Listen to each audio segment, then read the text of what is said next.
Bonjour tout le monde, j'espère que vous allez bien et que tout se passe bien pour vous ainsi que vos proches. Je me présente, je suis Dr Bahar, je suis maître assistante en pédiatrie, enseignante à la faculté de médecine d'Oran. Nous allons voir aujourd'hui le cours de la diarrhée aiguë en pédiatrie et sans plus tarder donc on va passer directement à la définition. Donc le titre se compose de deux mots, le mot diarrhée et le mot aigu. On doit définir donc ces deux mots. Pour le mot diarrhée, donc se définit par l'émission trop fréquente de sels trop liquidiennes. Et selon l'OMS, qui est l'Organisation mondiale de la santé, donc une diarrhée aiguë se définit par une émission de plus de 3 à 4 sels par jour. Pour le caractère aigu, c'est l'évolution inférieure à une semaine. Intérêt de la question. On va voir ensemble donc les intérêts de la question qui vont définir ensuite les objectifs du cours. Donc pourquoi on fait le cours de la diarrhée aiguë? Premièrement, parce que c'est un problème de santé publique, c'est-à-dire c'est une pathologie qui touche la majorité de la population et qui peut engendrer donc des complications, peuvent parfois être mortelles. Donc la fréquence de cette diarrhée aiguë, donc on considère en pédiatrie que la diarrhée aiguë représente la première cause de consultation et d'hospitalisation des nourrissons. Pour la gravité, c'est une pathologie qui peut être grave.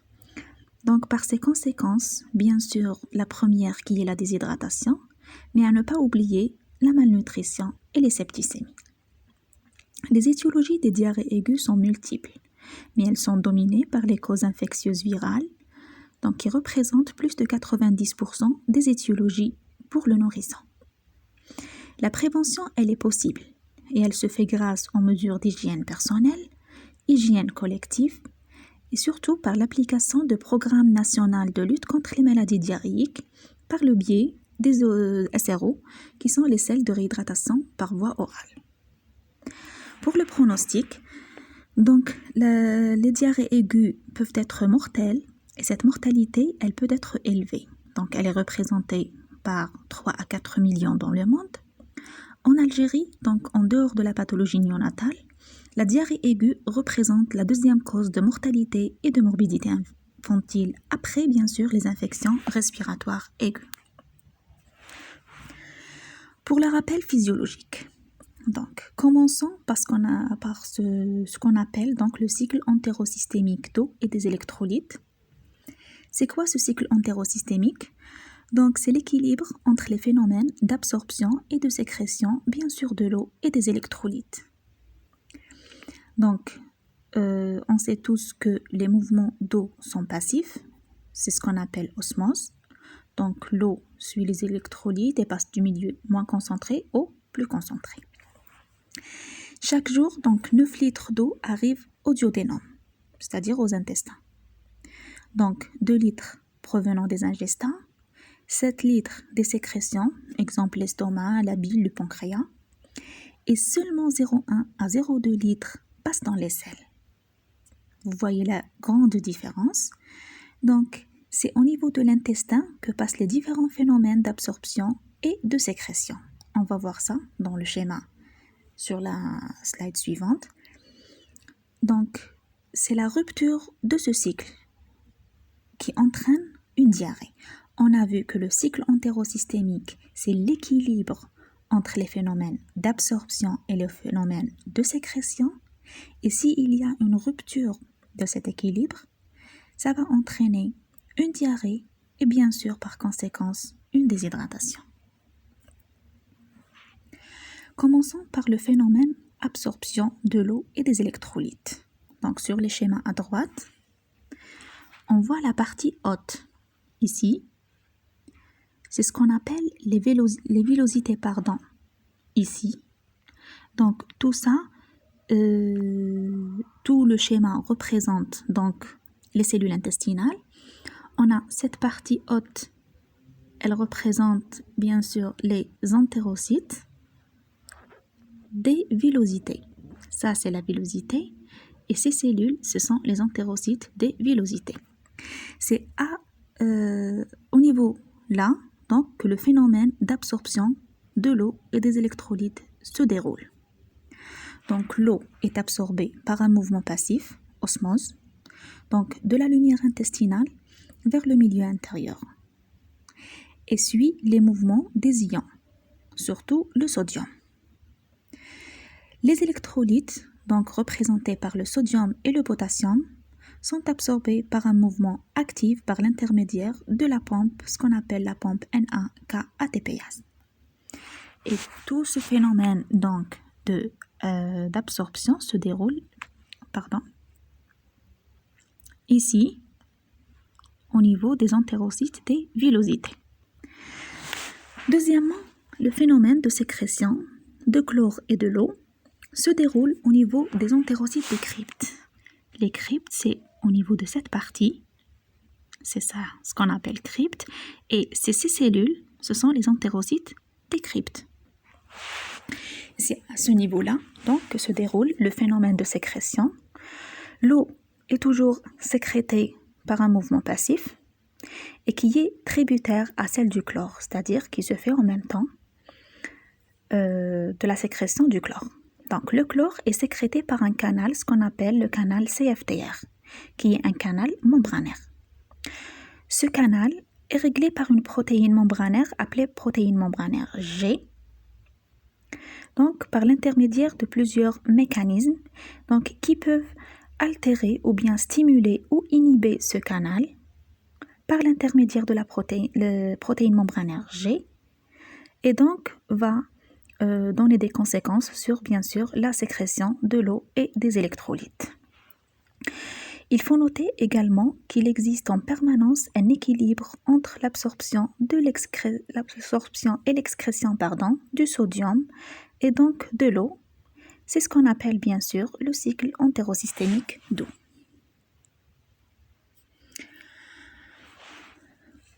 On va voir maintenant donc la physiopathologie de la diarrhée, c'est-à-dire pourquoi donc la diarrhée aiguë se manifeste.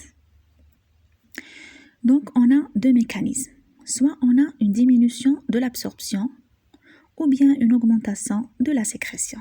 On a déjà vu que la diarrhée est la conséquence d'une rupture de phénomène de l'équilibre entre l'absorption et la sécrétion.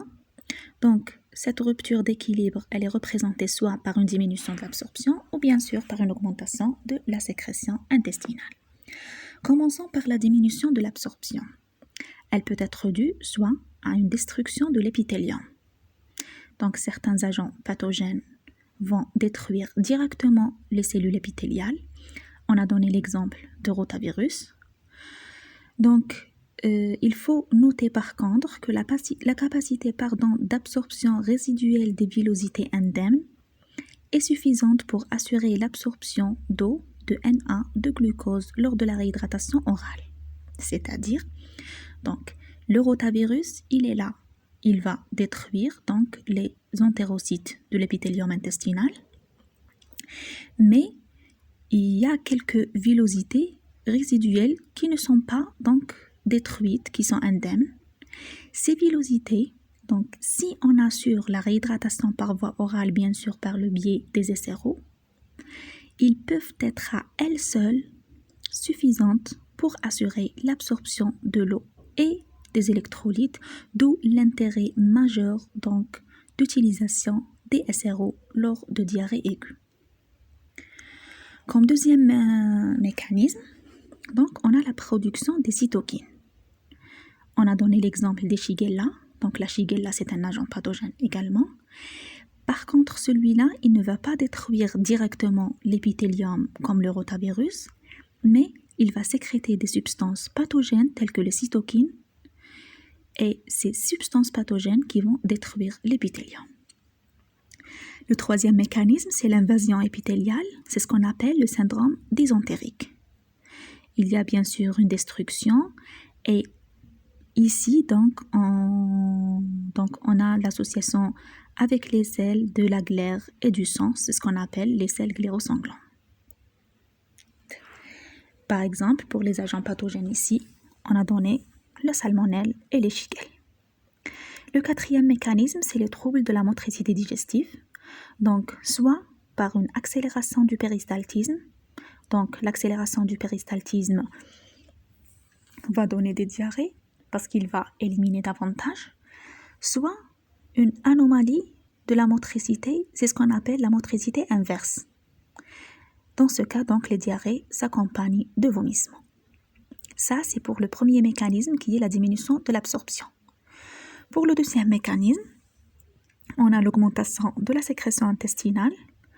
Également, c'est l'élaboration des toxines, qui sont également des des substances toxiques, donc qui vont stimuler les phénomènes de la sécrétion et donc le patient, il va sécréter davantage. Ici, on a donné exemple pour le choléra. Le diagnostic. Donc, ce chapitre définit l'un des deux objectifs du cours. Donc, comme étant un futur généraliste, un futur médecin, donc on doit savoir comment diagnostiquer une diarrhée aiguë. Pour le diagnostic positif, donc il est clinique, sachant que le diagnostic de la diarrhée aiguë n'est pas paraclinique, ça ne demande aucun bilan, aucun radio, mais c'est un diagnostic clinique. Comme on a déjà vu dans le chapitre définition, c'est l'accélération du transit. Donc, cliniquement, par donc l'observation, bien sûr, de nombre de selles et d'aspect des selles. Donc, en général, c'est un motif de consultation, c'est-à-dire la mère ou les parents ramènent leur enfant à cause d'accélération du transit, de façon inhabituelle bien sûr. Il peut être accompagné de fièvre, de vomissements, de douleurs abdominales. Dans ce cas, donc, le diagnostic il est facile et évident. C'est la mère qui ramène la notion d'accélération de transit inhabituelle chez l'enfant. Parfois, le diagnostic ne se fait pas jusqu'au stade de déshydratation et l'enfant se présente aux urgences pédiatriques directement dans le tableau, c'est-à-dire par un tableau de déshydratation.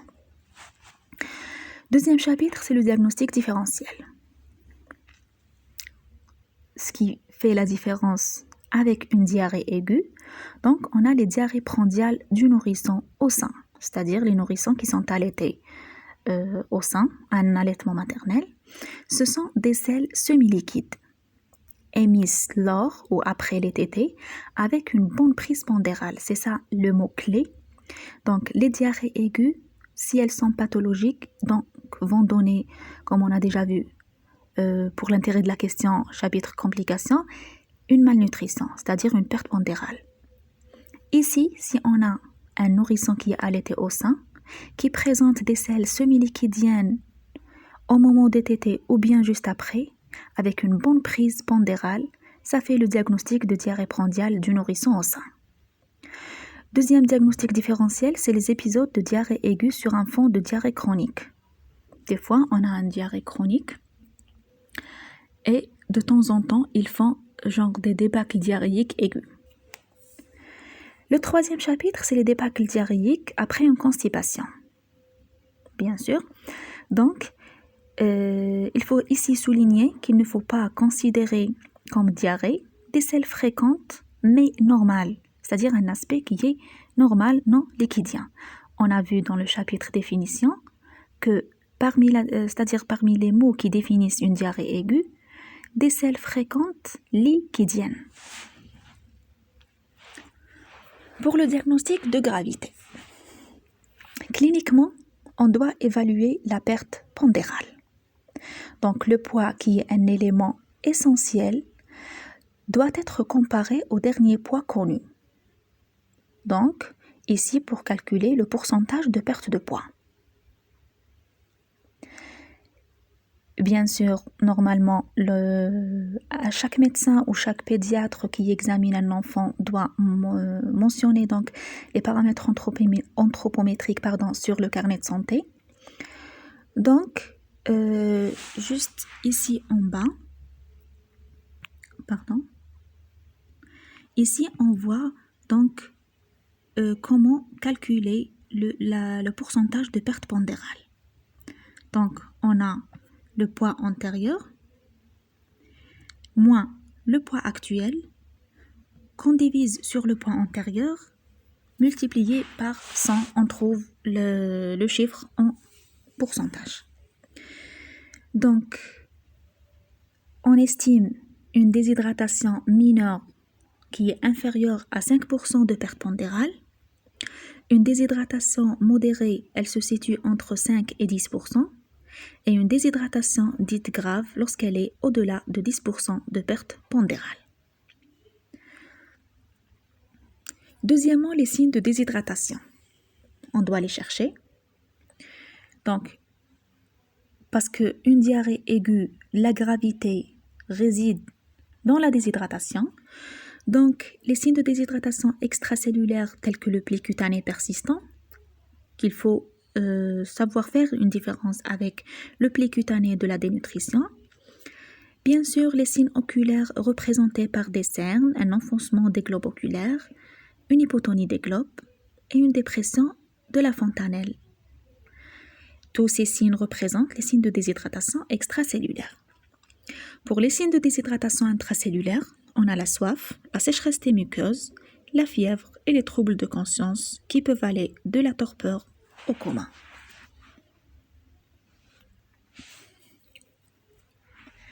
Donc ici, sur le premier tableau, donc c'est l'évaluation en fonction de la perte, évaluation en fonction de la perte pondérale et perte liquidienne.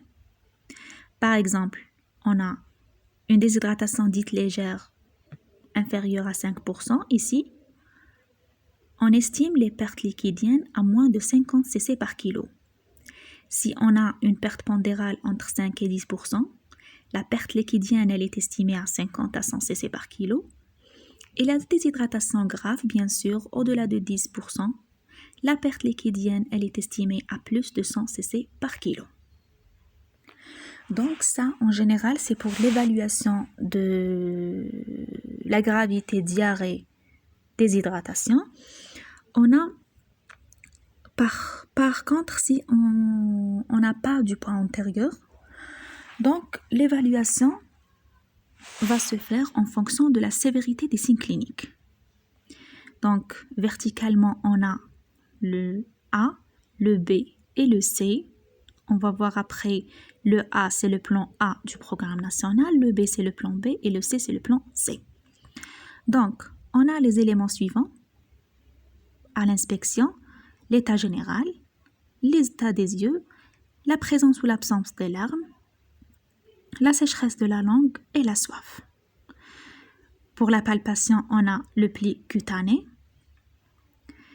Donc, et on doit faire une conclusion. Commençons donc par c'est-à-dire le tableau A. Si on a un état général qui est normal, l'enfant il est éveillé, l'aspect des yeux il est normal, donc la présence de larmes, la bouche elle est humide, avec l'enfant qui boit normalement. La palpation, on a un petit pli cutané qui s'efface rapidement, donc la conclusion, c'est pas de déshydratation, et on traite en fonction du plan A de schéma national qu'on va voir après dans le chapitre traitement. Pour le tableau B, ici, donc au milieu, ici, donc on commence à avoir un enfant qui est agité, irritable. On voit que les yeux sont enfoncés. Donc les larmes sont absentes, il pleure, mais absence de larmes.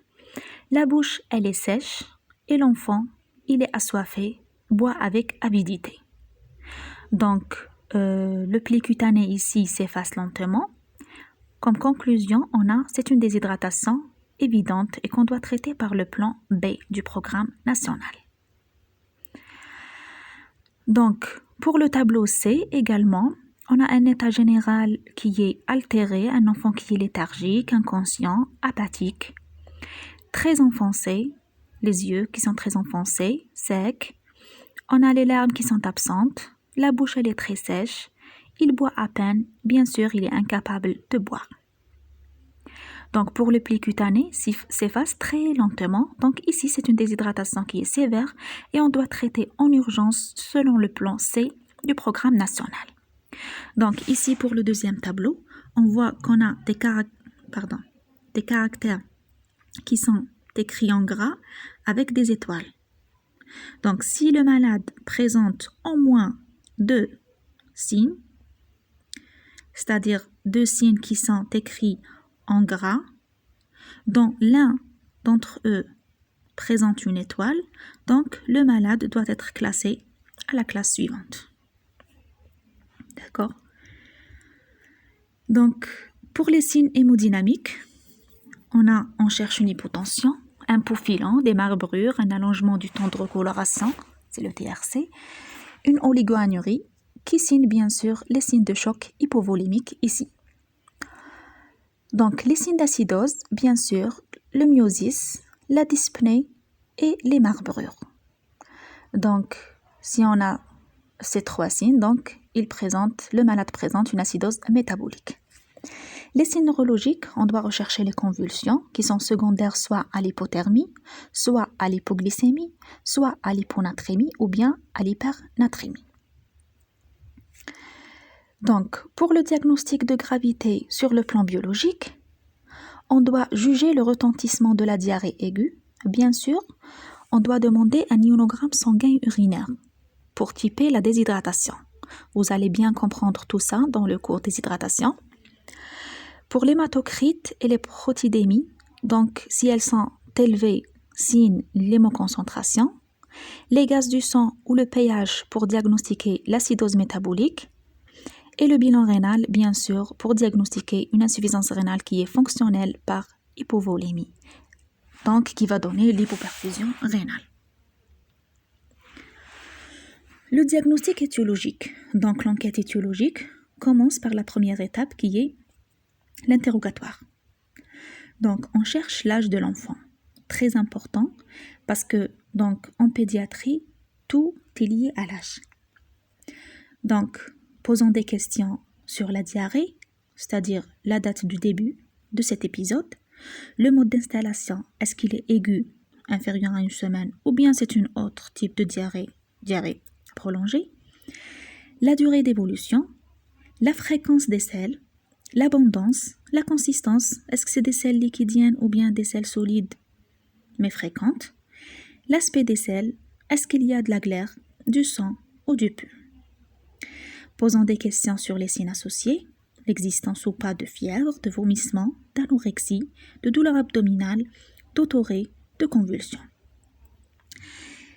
Une étape qui est très importante, c'est l'interrogatoire sur la diététique de l'enfant. Le type d'allaitement, est-ce que c'est un allaitement maternel, exclusif, mixte ou pas.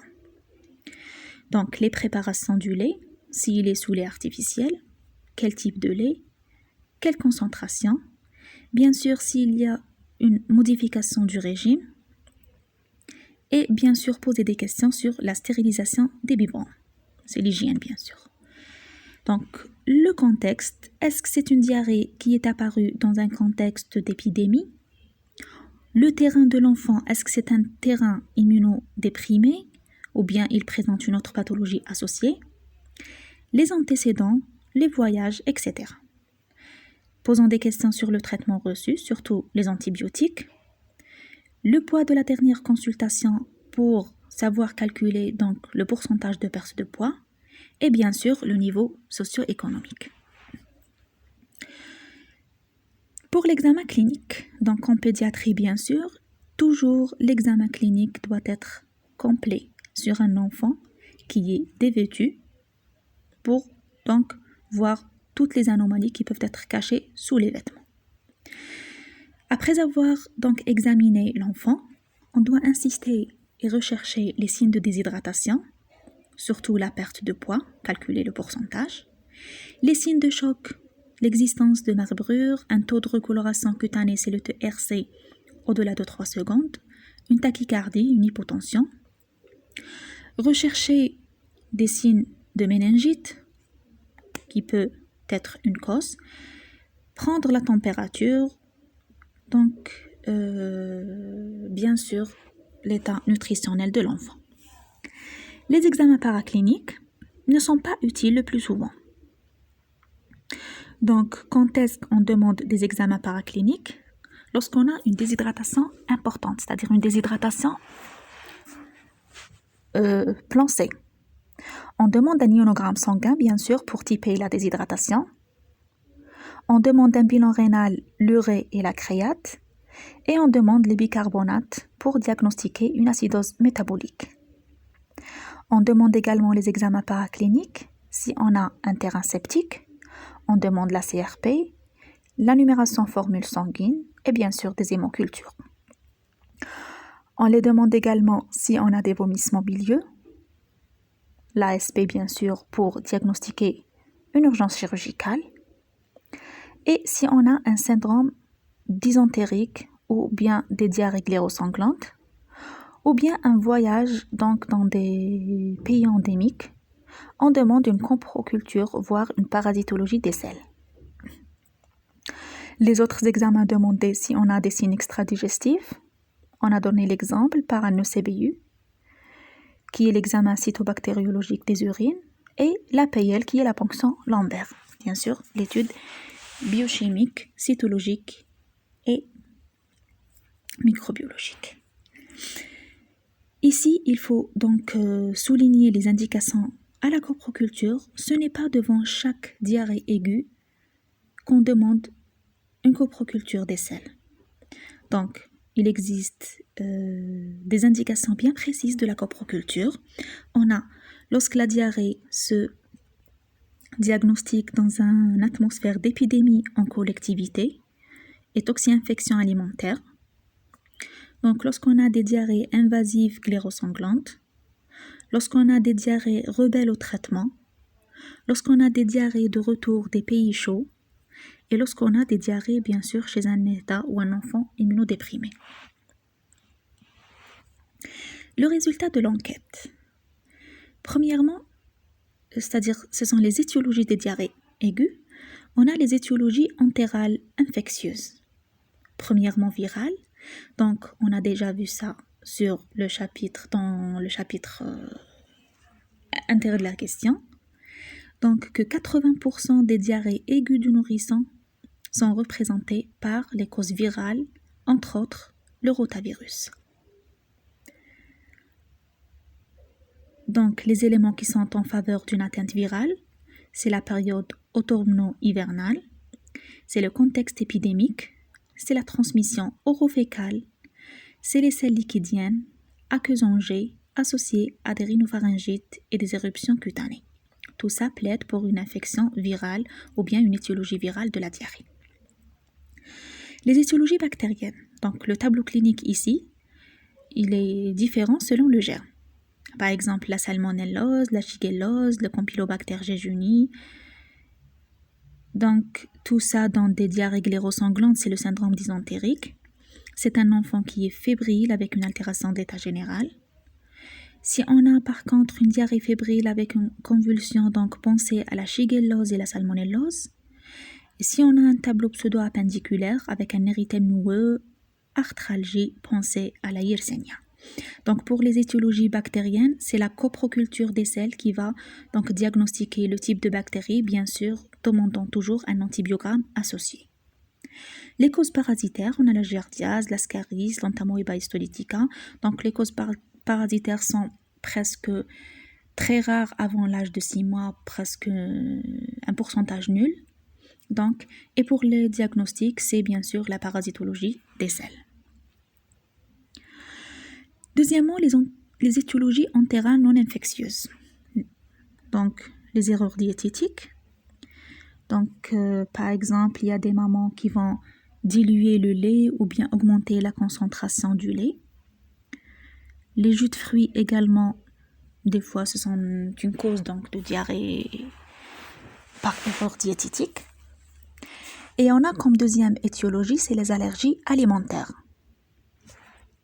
On cite par exemple l'allergie aux protéines de lait de vache.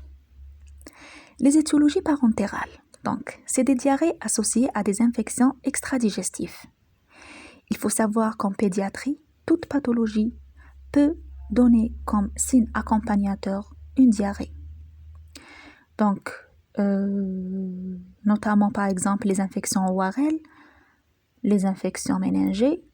Donc, Ici, c'est en fonction de l'examen clinique, du contexte qu'on complète par les autres investigations et les examens paracliniques. Les diarrhées secondaires aux antibiotiques. C'est pour ça on a parlé dans le chapitre interrogatoire, poser la question sur les traitements pris par l'enfant. Donc, en général, ce sont des diarrhées à Clostridium difficile, qui est un germe, donc qui va causer des pseudomembranes. Et bien sûr, c'est des diarrhées pseudomembraneuses qu'on doit arrêter l'antibiothérapie et bien sûr traiter en visant le germe Clostridium difficile. D'autres causes rares, l'invagination intestinale aiguë, l'insuffisance surrénale aiguë, donc l'hyperthyroïdie, le neuroblastome, etc. En général, comme le neuroblastome, c'est une diarrhée aiguë par phénomène d'hypersécrétion. Il y a la substance VIP, vasopressine intestinale peptide, qui va stimuler davantage la protéine G membranaire. Que cette protéine G, donc, elle va stimuler à son tour le canal CFTR de chlore et donc on a un phénomène d'hypersécrétion et on a donc des diarrhées aiguës. La prise en charge, donc, c'est le deuxième objectif du cours. Donc, on a dit le premier objectif qui est le diagnostic. Un médecin doit savoir comment diagnostiquer une diarrhée aiguë. Et bien sûr, le deuxième point, c'est savoir comment traiter ou prendre en charge un enfant qui présente une diarrhée aiguë. Les buts de la prise en charge, donc, selon les recommandations de l'OMS et de l'UNICEF, c'est pour réduire encore la mortalité par diarrhée. Donc, ils ont élaboré une nouvelle solution de SRO à osmolarité réduite avec un apport supplémentaire en zinc. Donc, les différents buts, c'est prévenir une déshydratation. Pourquoi on traite la diarrhée? Pour prévenir la déshydratation qui peut être mortelle. Prévenir ou prendre en charge une malnutrition associée. Prise en charge donc des troubles hydroélectrolytiques, bien sûr, commençons par l'étape orale. Réduire la durée et la gravité de la diarrhée ainsi que l'incidence de nouveaux épisodes en administrant donc le zinc. On va voir ça expliqué après. Donc, qui est hospitalisé? C'est pas n'importe quel malade qui présente une diarrhée aiguë doit être hospitalisé. On a déjà vu que c'est un motif qui est très fréquent en consultation et on ne peut pas donc hospitaliser tout le monde. Donc, hospitaliser une déshydratation dite grave, c'est-à-dire le pourcentage de perte de poids, il est supérieur à 10%. Donc, ce malade doit être hospitalisé parce qu'il nécessite une surveillance et une prise en charge hospitalière. Donc, bien sûr, avec un risque de collapsus cardiovasculaire.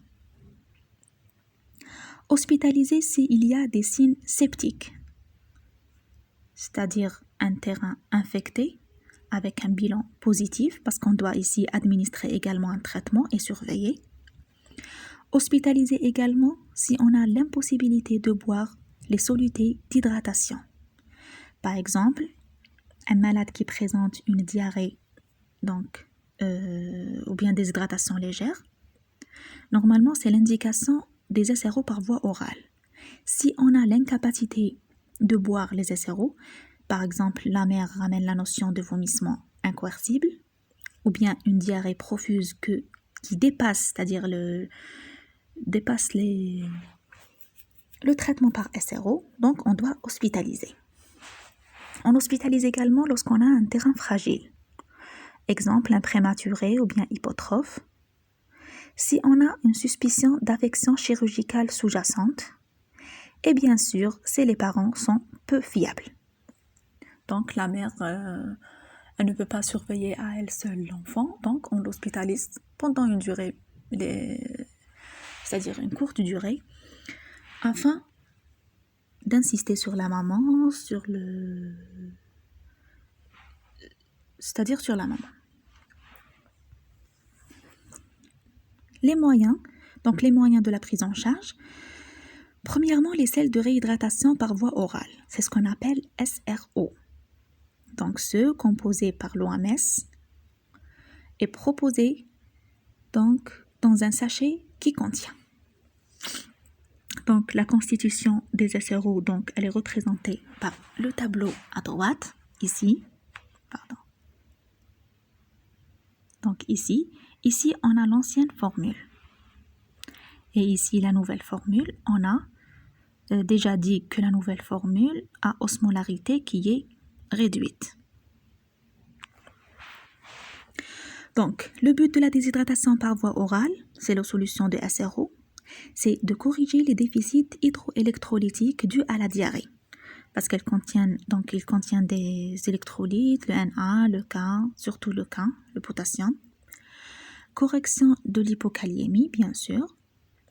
Les citrates ou bicarbonates, c'est pour correction de l'acidose. Le principe des SRO. On a l'absorption du sodium et de l'eau par l'intestin grêle, accélérée en présence de glucose, qui représente les bases physiologiques de la réhydratation par voie orale. On a déjà vu donc que les villosités qui sont indemnes, qui n'étaient pas détruites au cours donc de mécanismes pathogènes. Donc, si ces villosités en présence de SRO par voie orale sont à elles seules donc capables d'induire c'est-à-dire ou bien de corriger l'équilibre hydroélectrolytique de l'organisme. Donc, quelles sont les raisons de l'échec de la thérapie par réhydratation orale? Si on a des vomissements incoercibles, donc la maman administre les SRO, mais l'enfant représente des vomissements incoercibles, donc il va dépasser le mécanisme de correction. Si on a également des diarrhées profuses, ou bien un refus de boire, donc l'enfant refuse de boire les SRO, un débit trop rapide, c'est-à-dire la maman va donner une quantité importante des SRO qu'elle va dépasser donc les capacités de correction, ou bien si on a un défaut de préparation ou d'utilisation des SRO. Il faut noter également donc que la soluté OMS à osmolarité réduite a une meilleure efficacité que la soluté ancienne, donc puisqu'elle réduit significativement le nombre de sels, les vomissements et tout. Deuxièmement, les médicaments. Donc les médicaments dans la diarrhée aiguë, elles ont des indications qui sont très limitées. Pourquoi? Parce que donc, on a la cause la plus fréquente des diarrhées aiguës, elle est virale, et les antibiotiques n'ont pas d'effet sur les virus. Donc, dans les diarrhées entérotoxinogènes, le germe est éliminé. Et c'est la toxine qui entraîne la fuite hydroélectrolytique. Donc, ils peuvent être dangereuses ici. Les antibiotiques donc risquent de sélectionner bien sûr des germes multirésistants. Donc, devant une diarrhée aiguë, évitez d'utiliser les antibiotiques sauf en cas d'indication bien précise. Quelles sont ces indications des antibiotiques? Premièrement, la fragilité du terrain. C'est-à-dire, si on a par exemple un nourrisson moins de 3 mois, en général ici on vise les germes postnatales.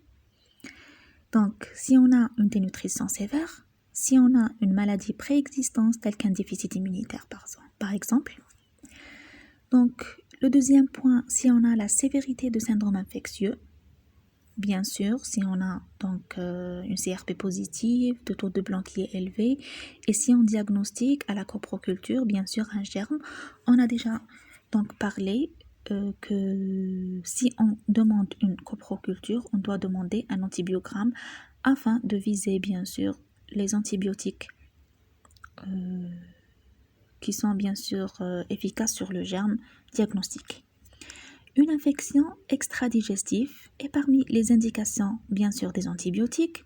Exemple, donc une otite ou bien une infection urinaire, une méningite, etc. Donc, autre traitement qui vise à améliorer le confort, on a les antiémétiques si on a bien sûr des vomissements, on a les adsorbants que le smectin, les antisécrétoires comme le turfan et les probiotiques qui sont donc des médicaments à la mode maintenant, donc qui ont des effets bénéfiques sur la durée et la fréquence des selles dans la diarrhée infectieuse aiguë. Donc, il faut noter que l'OMS considère comme un antidiarrhéique un médicament qui réduit le débit des selles d'au moins 30% par rapport à un placebo. Et comme un deuxième point, donc, il est contre-indiqué donc de prescrire un ralentisseur de transit, exemple on a donné ici l'imodium, car il risque de donner un iléus, donc paralytique avant l'âge de 2 ans, et bien sûr qui va causer une septicémie à point de départ digestif. Les modalités de traitement. Le plan de traitement A, on a déjà vu dans le tableau. Donc lorsqu'on a absence de déshydratation ou bien une déshydratation légère où la perte pondérale elle est inférieure à 5%, on traite selon le plan A. C'est quoi le plan A de schéma national de lutte contre les maladies diarrhéiques? Donc c'est un traitement qui se fait à domicile.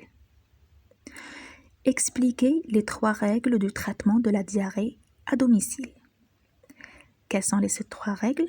Donc donner à boire, bien sûr, donner à manger et consulter dans les 3 jours s'il ne s'améliore pas. Donc, il faut donner des SRO bien sûr. Le traitement se fait donc à domicile, c'est pas l'indication de l'hospitalisation de l'enfant. Prévenir la déshydratation. Donner à boire, c'est prévenir une déshydratation par l'intermédiaire de l'administration des SRO par voie orale pendant 4 heures. Donc, après chaque selle liquidienne, si l'enfant il est âgé inférieur à 2 ans, on donne 50 à 100 cc après chaque selle liquidienne. Et si l'enfant il est au-delà de 2 ans, on donne 100 à 200 cc après chaque selle liquidienne. On doit calculer la quantité que doit donner à la maman. Et bien sûr, donner suffisamment de SRO qui sont gratuites, bien sûr, au niveau des hôpitaux. Le deuxième point, c'est donner à manger. Pourquoi? C'est pour prévenir une dénutrition. La réalimentation, elle est précoce dans ce cas. Elle se fait après les 4 heures de SRO. Donc, par quoi? Si l'enfant il est sous allaitement maternel, poursuivre l'allaitement maternel. Donc, s'il est sous allaitement artificiel, bien sûr, biberon, il ne faut pas diluer les biberons. Il faut donner la quantité exacte, bien sûr. Si l'enfant il est diversifié, continuer ou poursuivre la diversification en fonction de l'âge. Comme troisième point, c'est l'administration du zinc. Pourquoi? Donc, il faut savoir que le zinc est une substance qui réduit la durée et la gravité de l'épisode. Elle réduit l'incidence dans les 2 à 3 mois suivants. La posologie qu'on donne, elle est de 10 à 20 mg par jour. Ce sont en général des comprimés à 10 mg. C'est en fonction de l'âge, pendant une durée de 10 à 14 jours. Bien sûr, c'est les recommandations de l'OMS et l'UNICEF. Pourquoi donc cette substance réduit la durée, la gravité et l'incidence? Parce qu'elle a un rôle structural. C'est une substance qui est régulatrice d'enzymes. Elle donne une stabilisation du matériel génétique et donc la synthèse des acides aminés. Le 4e point, c'est l'éducation thérapeutique de la maman qui est la pierre angulaire de traitement. Surtout pour le plan 1, elle repose sur une éducation sur la préparation et l'administration des SRO. Donc, on utilise de l'eau bouillie refroidie, inférieure à 24 heures. Si elle dépasse les 24 heures, on doit jeter donc et faire une nouvelle préparation. Elle doit être gardée au frais, donnée à la cuillère chaque 1 à 2 minutes ou bien après chaque selle liquidienne. Parfois, on la donne donc par la pipette et jamais au biberon. Il faut la donner donc plus lentement si vomissement parce qu'il risque de dépasser les capacités et bien sûr donc provoquer des vomissements incoercibles et l'échec de cette réhydratation par voie orale. Et bien sûr, éduquer la maman pour reconnaître les signes de déshydratation. Le 5e point, c'est la surveillance afin d'évaluer l'enfant. En général, la surveillance se fait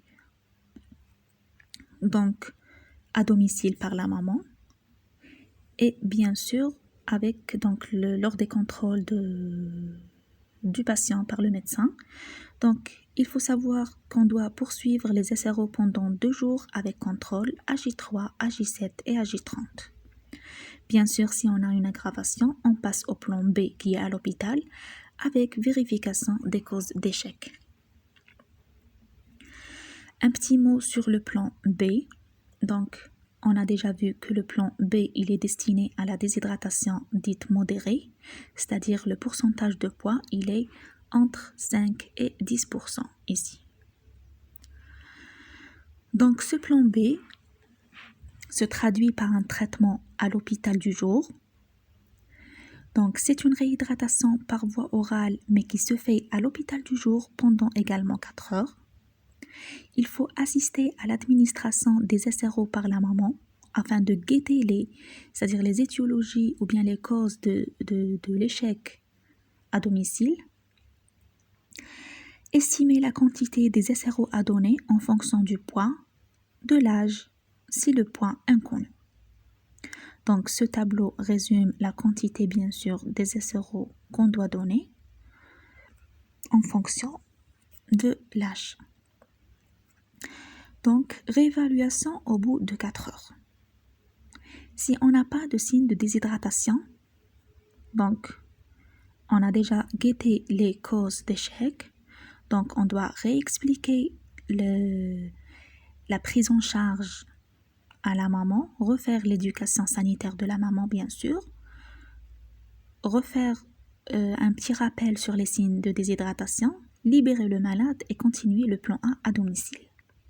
Si on a des signes de déshydratation modérés, c'est-à-dire si après les 4 heures, on a toujours des signes de déshydratation, il faut refaire un schéma B, une réalimentation et bien sûr guetter les causes d'échec.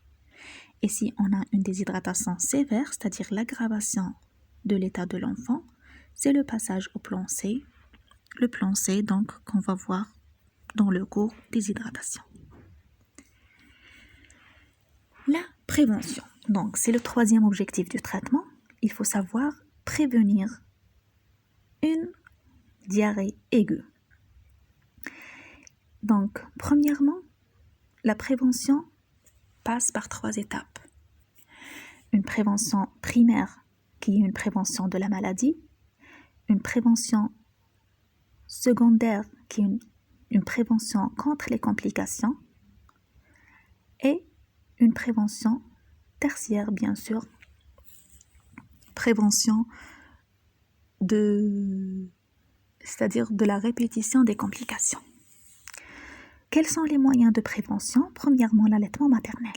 Donc, c'est la première mesure qui vise à prévenir ou réduire la fréquence des diarrhées chez un enfant allaité au sein. Bien sûr, qui est l'allaitement maternel exclusif. Le 2e point, c'est les bonnes pratiques de l'alimentation. Bien sûr, insister sur le point hygiène individuelle. C'est le lavage des mains, la stérilisation des biberons et bien sûr l'hygiène communautaire par l'eau potable.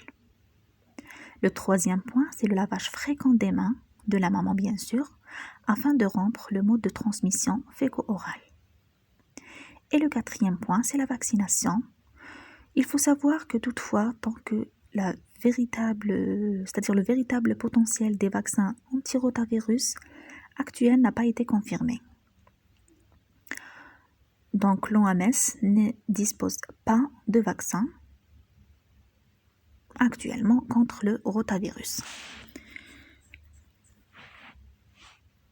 Pour la conclusion, donc il faut savoir que la diarrhée aiguë est un problème de santé publique, d'où l'instauration du programme national de lutte contre les maladies diarrhéiques. Son risque majeur est la déshydratation. Donc, par la prévention, bien sûr, la promotion de l'allaitement maternel et les conditions d'hygiène, on diminue la morbidité et la mortalité de la diarrhée dans notre pays. Il faut savoir utiliser les SRO, utiliser le zinc et promotion de l'allaitement maternel. Donc, on est arrivé à la fin du cours. J'aimerais bien vous donner quelques points importants, donc comme résumé. Donc, une diarrhée aiguë, il faut savoir la définir afin de la diagnostiquer. C'est un diagnostic qui est clinique, qui est l'accélération du transit au-delà de 3 à 4 fois par jour des selles liquidiennes, et pour le caractère aigu, c'est l'évolution moins de 1 semaine. L'objectif du diagnostic, c'est un diagnostic clinique. Les examens paracliniques ne sont pas donc demandés, sauf en cas de cas bien précis.